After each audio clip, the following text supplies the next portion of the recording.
반갑습니다. 여기 서는 건 처음인 것 같은데요. 네, 보시기에 떨려 보이는 것 같죠? 잘 보셨습니다. 많이 떨립니다.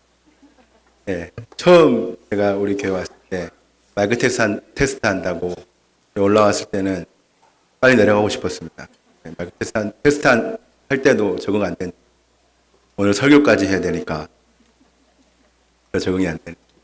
참 올라올 때 마음이 좀 이렇게 불안하고 초조하고 그랬는데 성가대가 어떻게 알았는지, 제가 성가곡 중에서 제일 좋아하는 곡이 은혜 아니면, 제가 학교에서 신전 다닐 때 졸업할 때 부른 곡도 은혜 아니면 부른 이 곡을 들으니까 마음이 한결 놓인 것 같습니다. 네. 나중에 앵콜 할 수도 있을 것 같습니다. 담임 목사님 알 것 같습니다. 설교 전에는 아무것도 안 들어옵니다. 우리 성도분들이 일어서야 되는지 앉아야 되는지, 내가 대표 기도를 해야 되는지 사도신경을 해야 되는지 하나도 안 들어온. 서보면 압니다. 이제 담임 목사님의 마음을 제가 알 것 같습니다. 설교 전에 아무것도 들어오지 않았는데 혹 시간이 되면 한 번 더 좀 부탁드리게. 목사님을 따라한 건 아니고요. 제가 좋아서. 네. 제 동기 중에 오전 예배 설교한 사람은 제가 처음입니다. 제가 동기한테 이런 얘기를 하니까 많이 부러워했습니다. 그래서 세계로 교회 다니는 동기 2명이 있는데, 세계로 교회는 크거든요. 한 3,000명 정도 됩니다.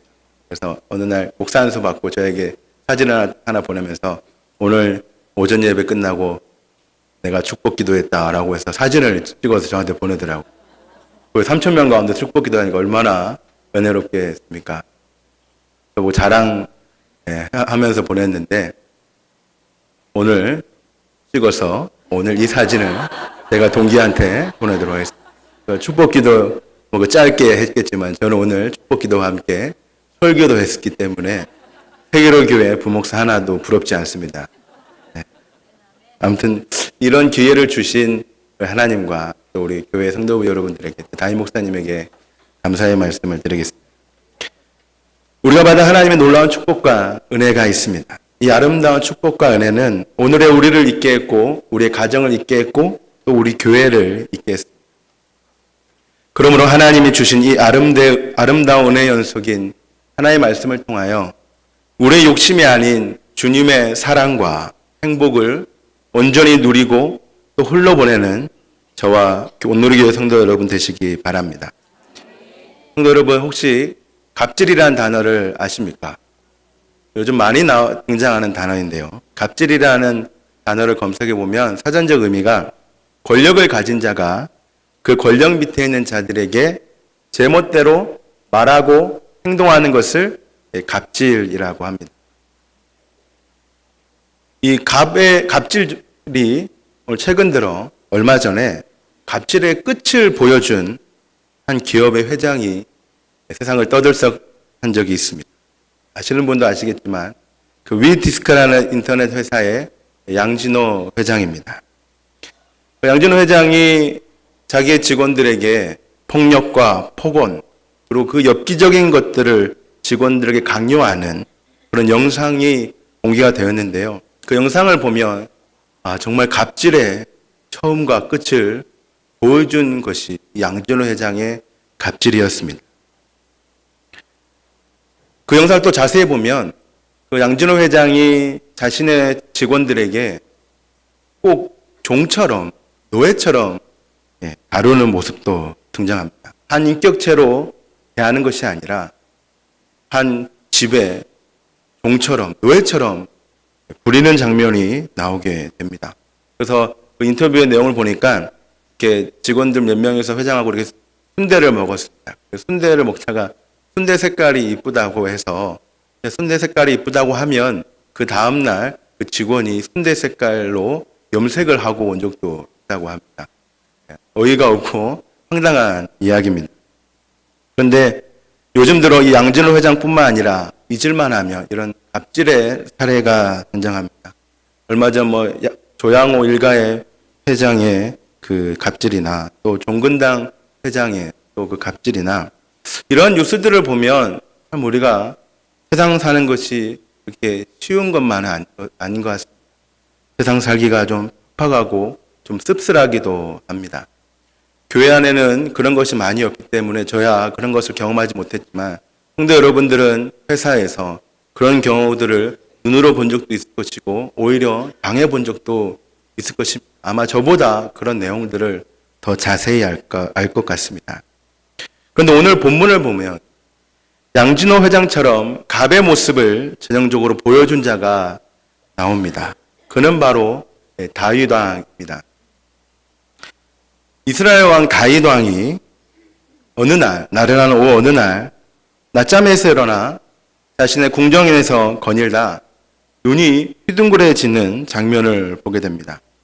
그 장면은 뭐냐면 그 궁전 앞 집에서 저 멀리서 목욕을 하고 있는 여인의 몸을 보게 됩니다. 그래서 이 다윗 왕은 그 몸을 보면 빨리 그 자리를 피해야 되는데 자기 신하에게 시켜 그 여인이 누군지 알아내라고 합니다. 알아보니 자신의 군대 장군인 우리아의 아내 밧세바였습니다. 유부녀였습니다. 그리고 자기 부하의 아내였습니다.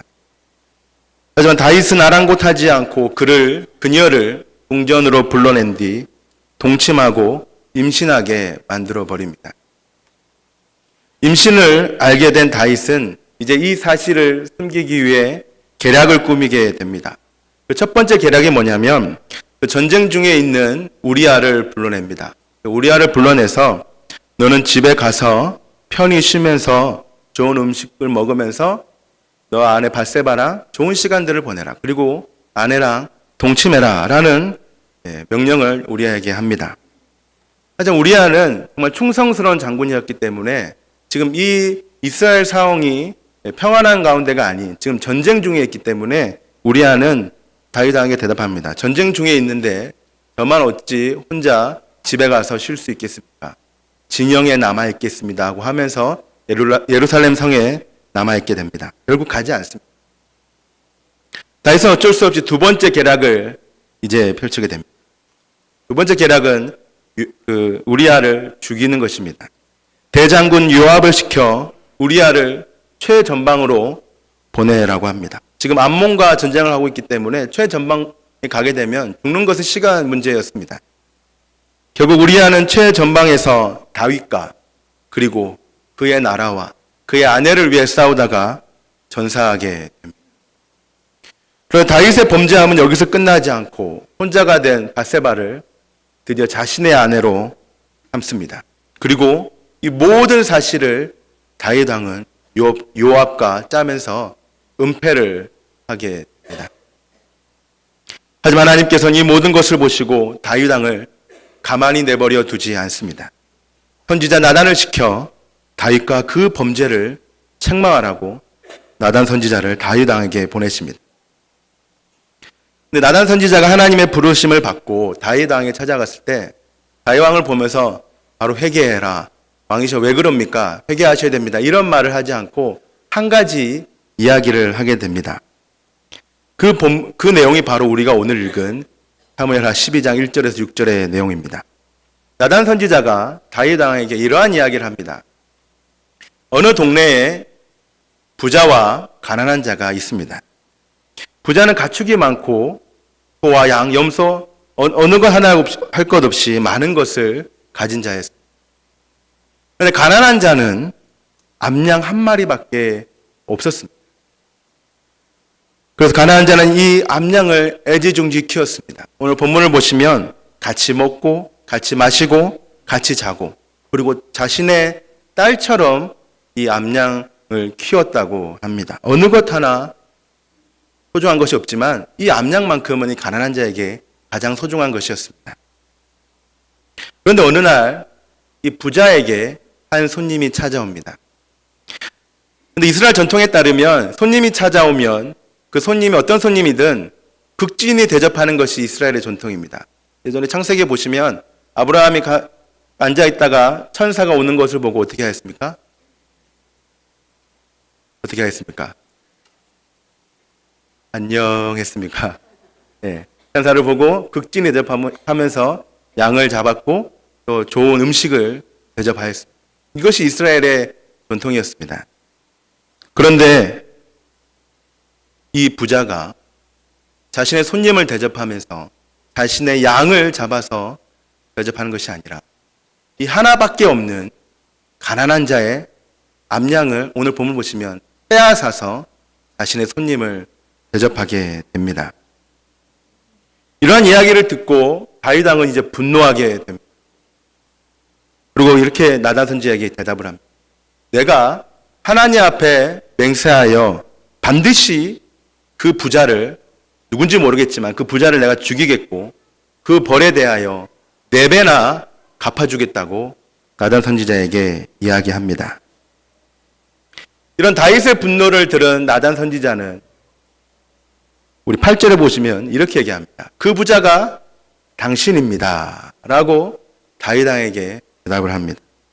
당신이 밧세바를 범한 것이 부자가 암양을 빼앗아 간 것과 같은 것입니다. 라고 다윗 왕에게 선포를 하게 됩니다. 성경에 나오진 않지만 다윗 왕이 이 말을 들었을 때 어떻게 했습니까?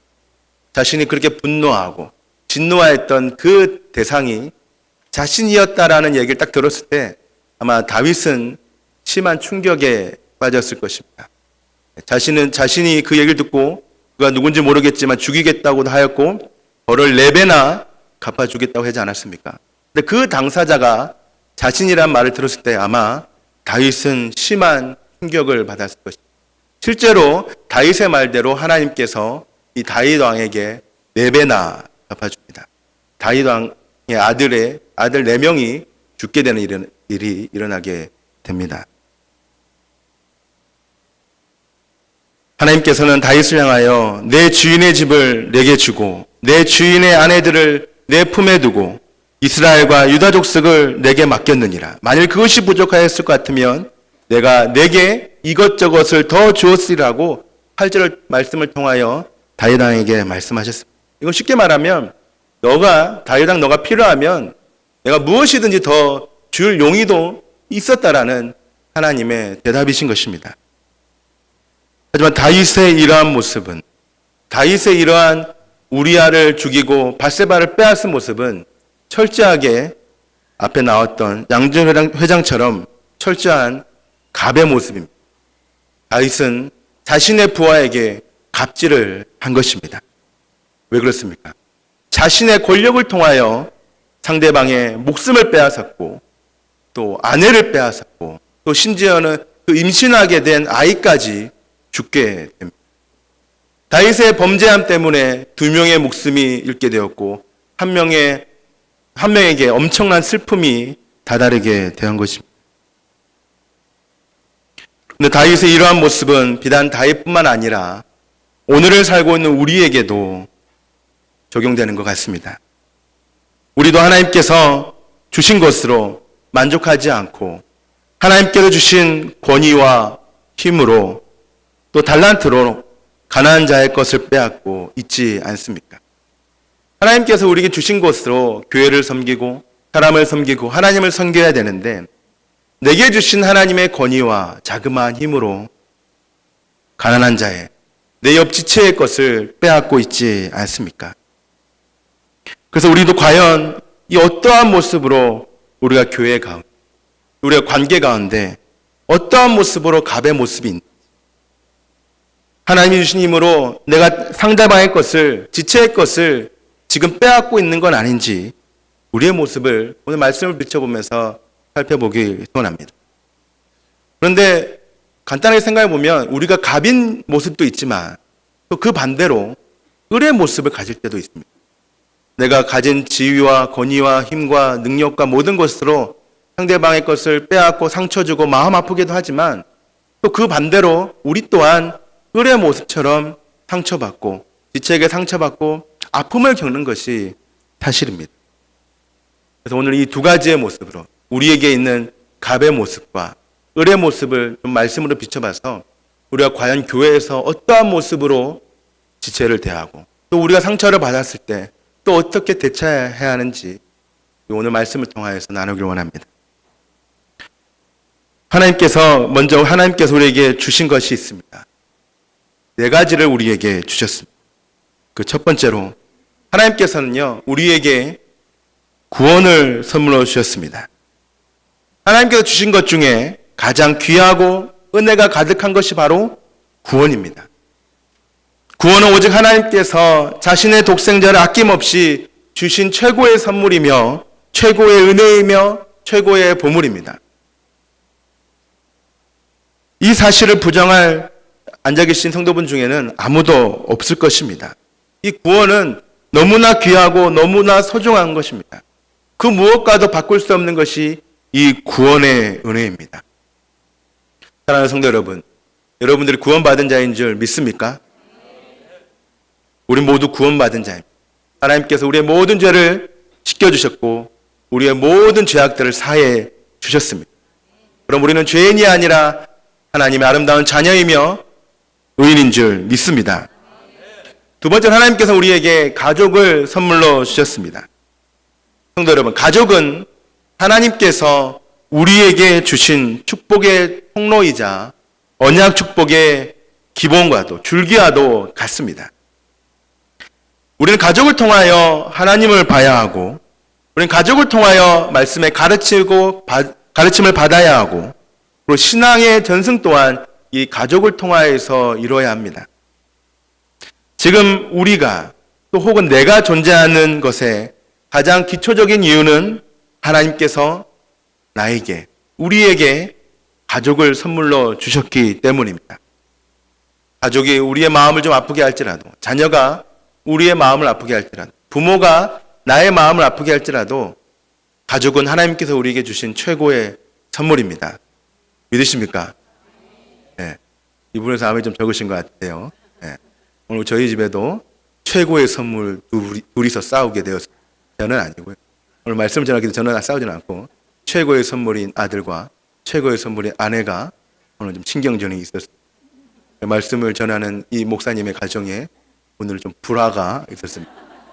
큰 소리가 오고 갔고 아침부터 그 소리에 저는 잠을 깨버렸습니다. 그리고 조용히 교회 갈 준비가 했습니다. 불화가 있으면 조용히 빨리 교회 출근해야 됩니다. 괜히 옆에 있다가 불똥 튀게 됩니다. 이게 예수님이 말씀하신 뱀같이 지혜로운 모습입니다. 거기서 제가 다원이의 편을 들 순간 그 불똥은 이제 이제 화살은 저에게 오게 됩니다. 여러분, 가족은 선물입니다. 믿으십니까? 이야기하지 말랬는데 하고 말았습니다. 오늘 좀 퇴근을 늦게 할 것 같습니다. 신방이 필요하신 분은 연락을 해 주십시오. 오늘 늦게까지 신방이 가능하니까 가정의 평화를 위하여 신방을 좀 잡아주시기 바랍니다. 네. 세 번째로는요, 하나님께서 우리에게 교회를 혹은 성도를 선물로 주셨습니다. 신앙의 공동체 교회 성도는 예수 그리스도의 사랑을 나누고 예수님의 지체됨을 확인하는 곳입니다. 때론 교회 또 성도를 통하여 아픔을 겪기도 하지만 우리는 교회를 통하여 천국의 기쁨을 예행 연습하게 됩니다. 그러므로 성도와 성도 간에는 사랑과 기쁨, 따스함과 세워줌이 있어야 하는 줄 믿습니다. 그래서 우리 옆에 있는 성도에게 좀 이렇게 인사했으면 좋겠는데요. 당신 때문에 살맛이 납니다.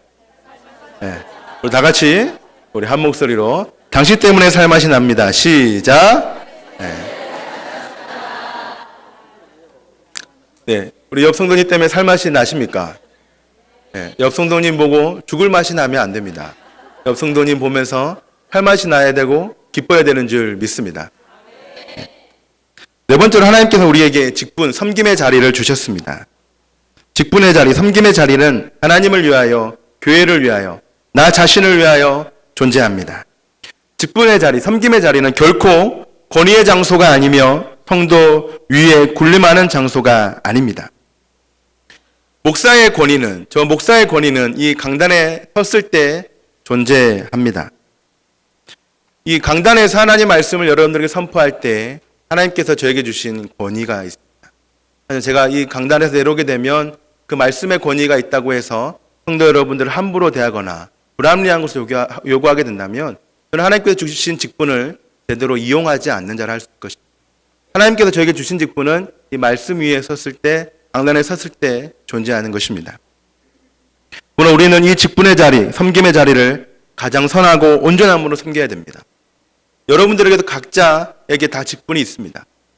여러 직분의 명칭도 있지만 그 이외에 교사도 있고 주차위원도 있고 여러 가지 여러분들에게 봉사의 자리, 섬김의 자리가 있습니다. 그 자리를 가장 선하고 온전함으로 섬겨야 하는 것입니다.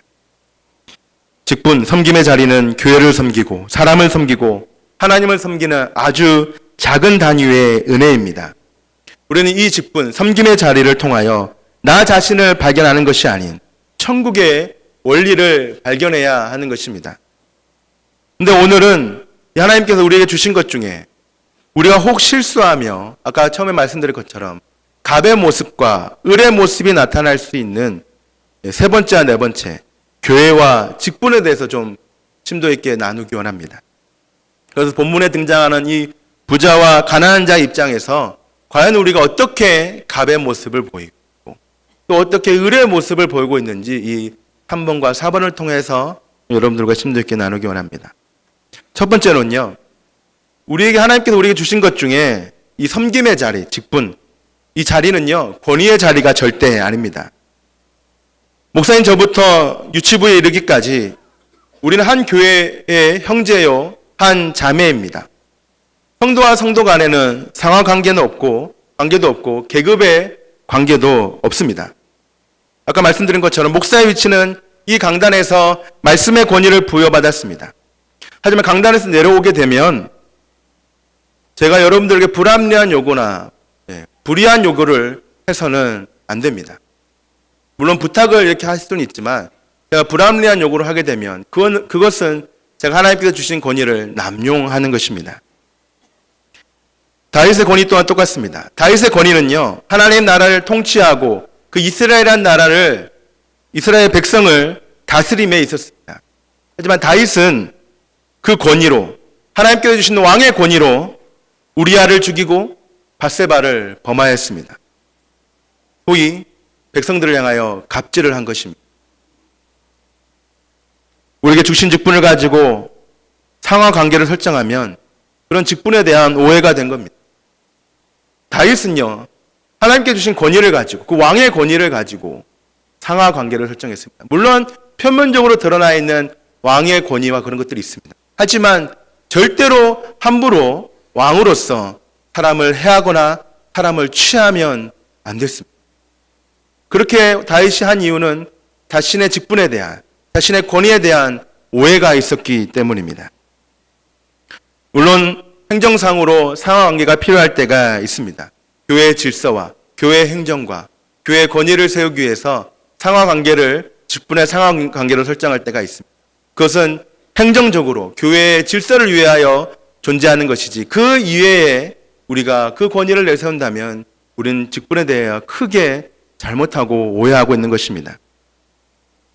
내게 주신 섬김의 자리, 직분의 자리로 지체의 마음을 아프게 한다면 오늘 본문에 나온 이 부자의 모습처럼 가난한 자의 암양을 빼앗는 것과 같은 모습입니다. 우리의 모습을 돌아보면 우리가 가진 위치와 자리로 지체의 마음을 얼마나 아프게 하고 얼마나 많이 상하게 한 적이 있지 않습니까? 그것이 때로는 교회를 올바르게 섬긴다는 명목하에 지체보다 일중심적으로 그 상대방의 마음을 상하게 하고 다치게 하지 않았습니까? 또한 상대보다 나이가 조금 많다고 그 사람을 함부로 대하거나 좌지우지 하려고 하지 않았습니다. 사랑하는 성도 여러분, 과연 우리가 지금 지키고 있는 이 섬김의 자리에, 이 위치에서 하나님을 바라본다면 과연 떳떳하게 하나님을 바라볼 수 있는 자가 몇 명이나 있습니까? 저부터가 제 직분의 자리로 하나님을 바라보면 하나님을 똑바로 쳐다보지 못할 것 같습니다. 우리의 작은 말 한마디와 작은 행동이 지체의 모든 것을 빼앗고 있지 않은지 생각해 본 적 있으십니까? 그러므로 내게 있는 힘, 권위를 나눠주고 지체의 아픔을 감싸주는 것이 하나님께서 우리에게 주신 직분의 순기능이고 이유인 줄 믿습니다. 내가 가지고 있는 것으로 하나밖에 없는 암양 한 마리를 같이 길러주고 품어주는 것. 그것이 우리에게 행복이고 사명이며 기쁨인 줄 믿습니다. 세 번째로는 내게 주신 교회에서 상처를 받을 수 있습니다. 우리가 갑이 되어서, 그러면 안 되지만 갑이 되어서 상대방을 아프게 하기도 하지만 또 그 반대로 우리가 을이 되어서 상대방에게 상처를 받을 때가 있습니다. 천국을 바라보는 교회에서도 우리는 상처를 받을 수가 있습니다. 꼭 암양 한 마리를 다 빼앗는 기분처럼 우리는 상처를 받습니다. 우리 자신이 상처받지 않고 마음을 지키고자 교회에서 또 조심한 적이 아마 한 번쯤 다 있었을 것입니다. 암양을 키우듯이, 그 암양을 애지중지하듯이 정말 내 마음을, 하나밖에 없는 이 마음을 좀 지키고자, 상대방에게 상처를 안 받고자 조심하고 또 조심한 적이 아마 여러분들에게 있을 것입니다. 그런데 그 상처 주는 자는 어찌나 우리의 부족한 부분을 오목조목 잘 찾는지 모릅니다. 가끔씩 때려보면 무서울 때도 있습니다. 저 또한 교육자로서 마음을 지키고 다치지 않기 위해 조심하려고 합니다.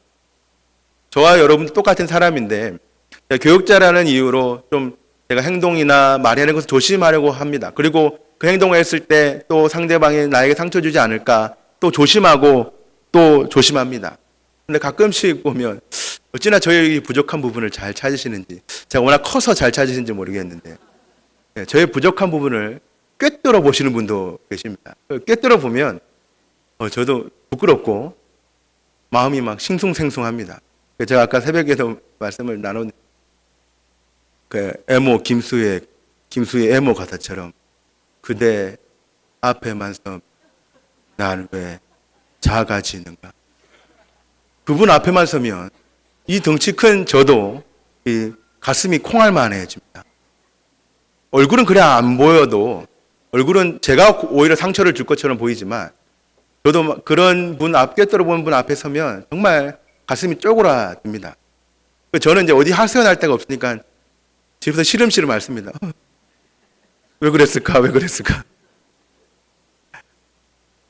제 동기 중에 제 동기가 부산에서 좀 유명한 교회, 정말 우리 교단에서 정말 유명한 교회입니다. SFC가 태동한 교회이기도 한데 그 교회 부목사님, 현임 부목사님께서 얼마 전 그 성도분들이 너무 시달려가지고 공황장애까지 오게 돼서 지금 약까지 드시고 있다고 합니다. 그러니까 저희도 사람인지라 막 그런 것들 상처를 받게 되면 공황장애가 옵니다.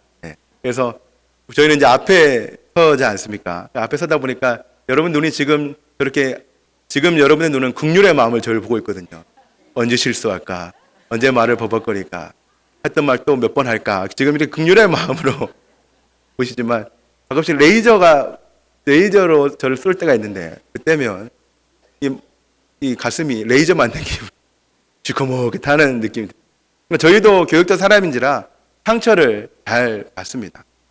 저희도 상처를 주지만, 교육자도 상처를 주지만 저희도 상처를 받습니다. 우리 모두는 상처받기 싫습니다. 내가 가진 하나밖에 없는 이 암양을 빼앗기기 싫습니다. 금이야 옥이야 이걸 지키고 싶습니다. 근데 이러한 모습이 우리에게도 있는 것뿐만 아니라 저와 우리 성도 여러분들뿐만 아니라 우리 어린 자녀들에게도, 우리 교육부서 아이들에게도 이러한 경우가 있습니다. 우리 아이들도 쉽게 상처를 받습니다. 물론 아이들도 우리에게 상처를 주지만 우리도 잘못된 행동과 말 때문에 아이들이 상처를 받습니다. 어린 청년부터 어린 유치부에까지 다 우리 어린 자녀들도 상처를 받습니다. 여러분 혹시 청년들이 하는 말 중에, 젊은 층들이 가장 싫은 말 중에 하나가 뭔지 아십니까? 그러니까 어른들이 자신들에게 하는 말 중에 가장 듣기 싫은 말 아십니까? 네? 아니 취업도 그렇고 제일 듣기 싫은 말이 내가 왕년에라는 말. 내가 왕년에 이랬다. 제발 하지 마십시오. 형들한테 내가 왕년에 교회에서 우리 성비였는데 막 너희들 왜 그러냐.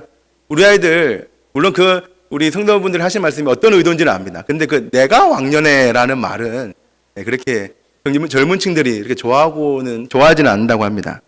그리고 무엇이 또 있냐면 너희 나이 때 나는 이거 다 했다. 너희 나이 때 나는 이거 다 했고 이때 너희들 때 이거 해야 된다라는 것입니다. 과연 성경적인 말일까요?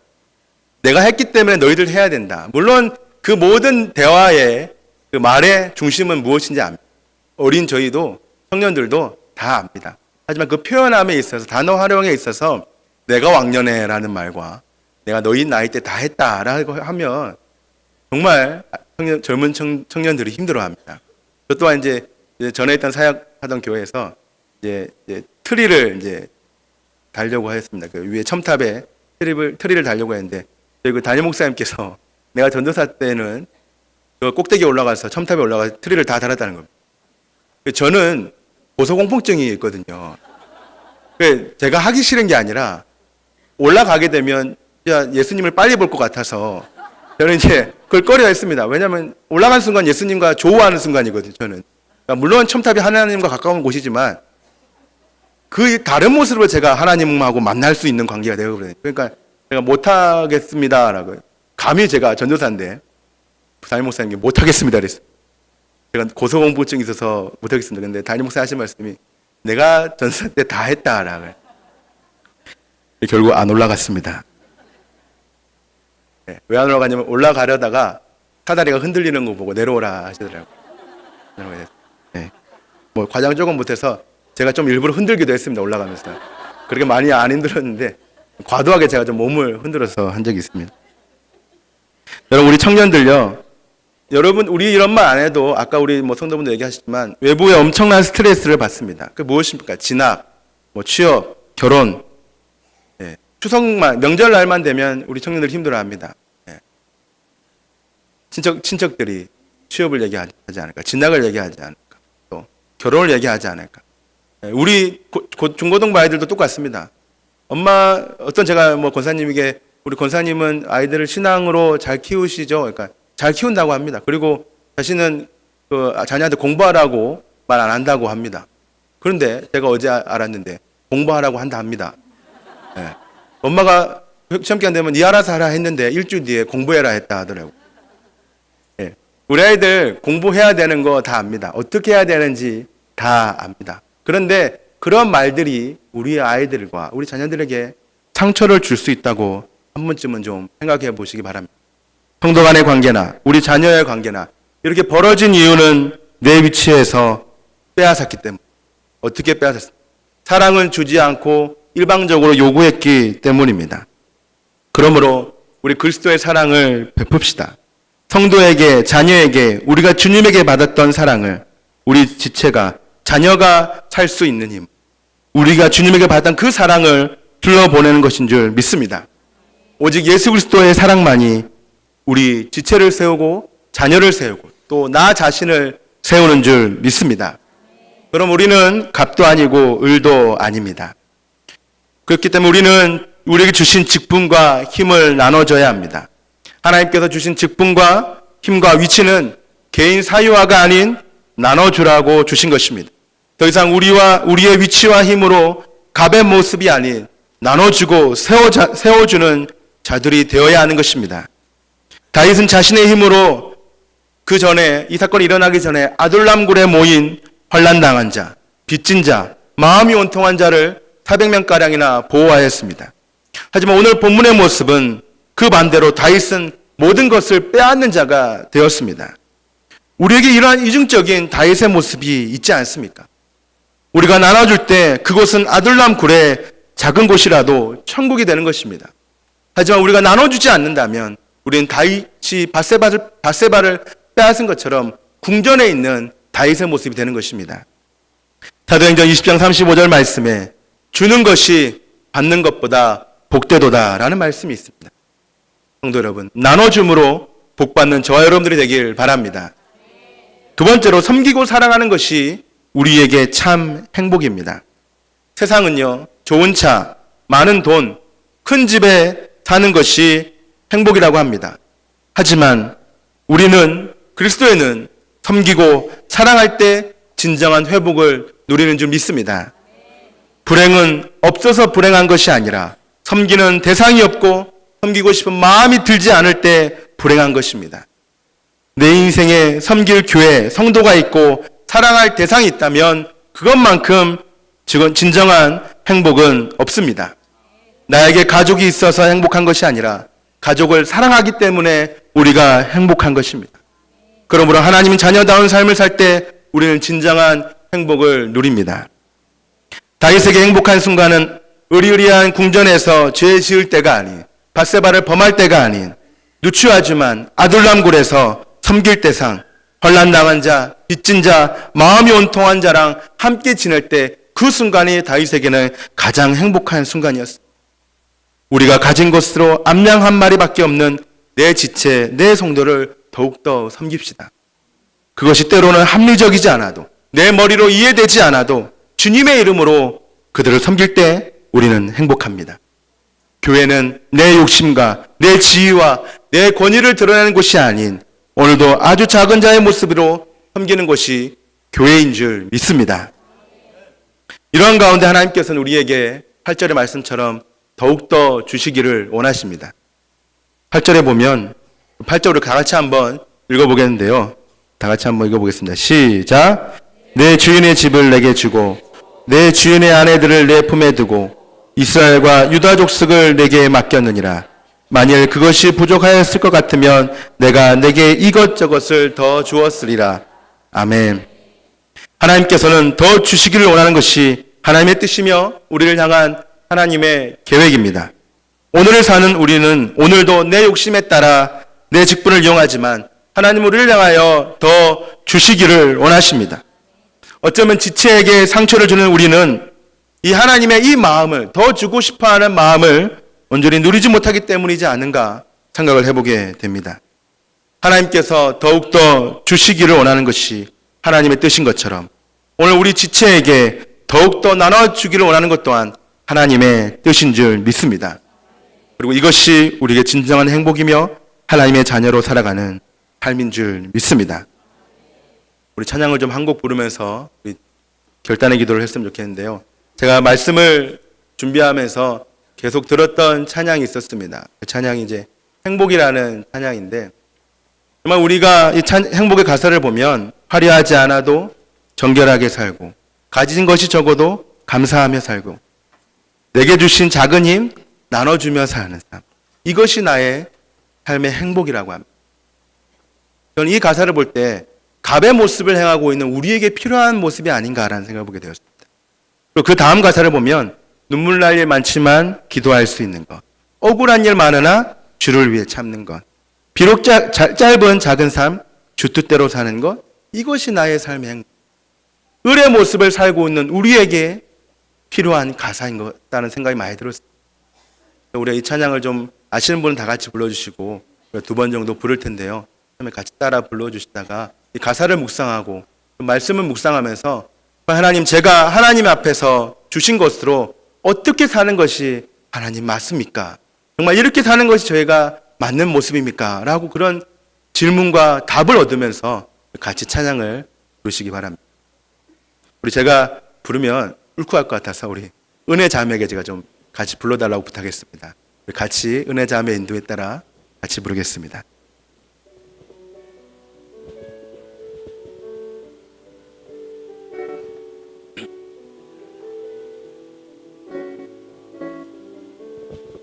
화려하지 않아도 정결하게 사는 삶, 가진 것이 적어도 감사하며 사는 삶, 내게 주신 작은 힘 나눠주며 사는 삶, 이것이 나의 삶의 행복이라오. 눈물 날 일 많지만 기도할 수 있는 것, 억울한 일 많으나 주를 위해 참는 것 비록 짧은 작은 삶 주 뜻대로 사는 것 이것이 나의 삶의 행복이라오. 이것이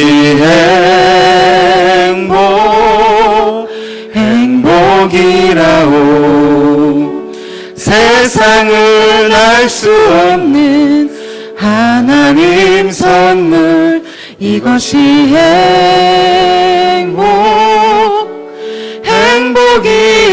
행복이라오.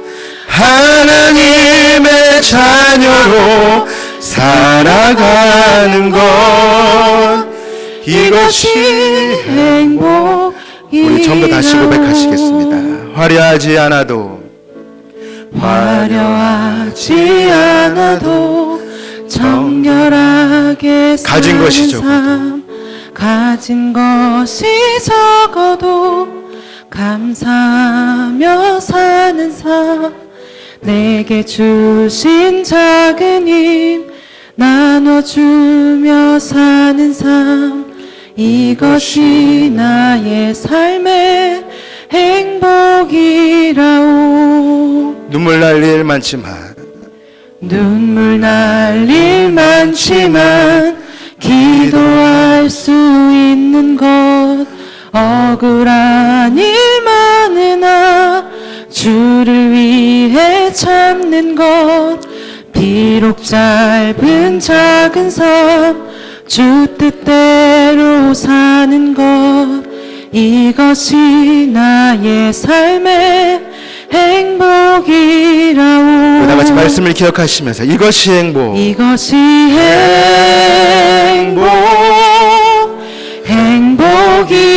행복이라오.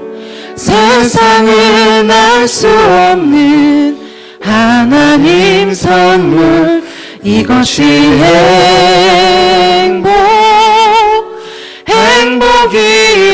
행복이라오. 하나님의 자녀로 살아가는 것 이것이 행복. 마지막 다시 한 번 더 이것이 행복이라오. 세상은 알 수 없는 하나님 선물 이것이